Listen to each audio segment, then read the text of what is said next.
వచ్చే శ్రీలక్ష్మి పూజకు రండి.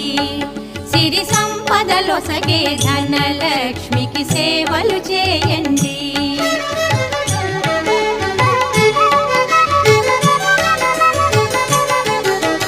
కొలిచిన వారికి కన్న తల్లిగా నమ్మిన భక్తుల కల్పవల్లిగా